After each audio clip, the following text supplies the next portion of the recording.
Trials are built on what can be proven, but investigations are built on what is found, and not everything investigators find ever reaches a jury. This case is a chilling example of the evidence that gets left behind in the archives. Sailed away from public view during the first week of the investigation. Detectives meticulously reconstructed the final hour inside the house. What they pieced together created a second timeline, one the court would later deem potentially prejudicial. At its heart was a single text message, sent at 9:06 p.m. by the youngest sister, that was never read aloud during the trial. It simply said, "If he signs tonight, everything is gone." The recipient of that message was never officially identified, and the jury never knew it existed.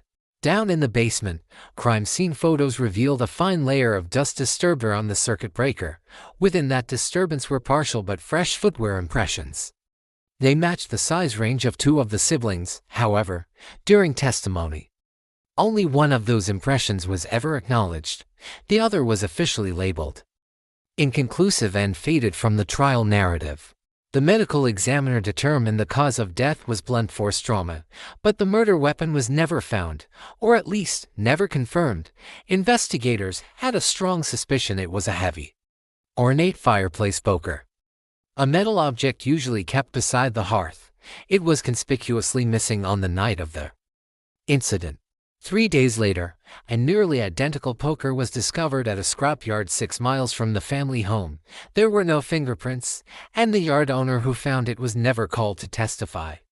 In the silence of the blackout, one device in the house kept listening, a simple baby monitor in an upstairs bedroom.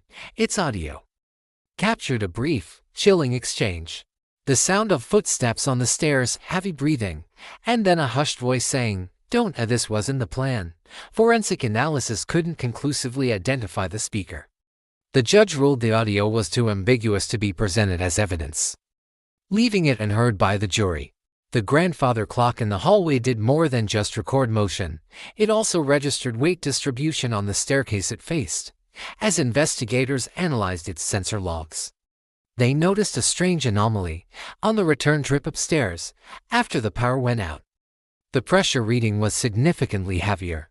It was as if the person climbing the stairs was now carrying something or someone. This data, and its terrifying implications, were never introduced at trial.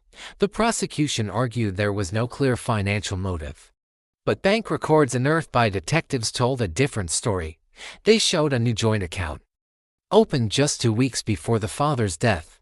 The account listed 2 of the siblings as beneficiaries. The oldest son was notably absent.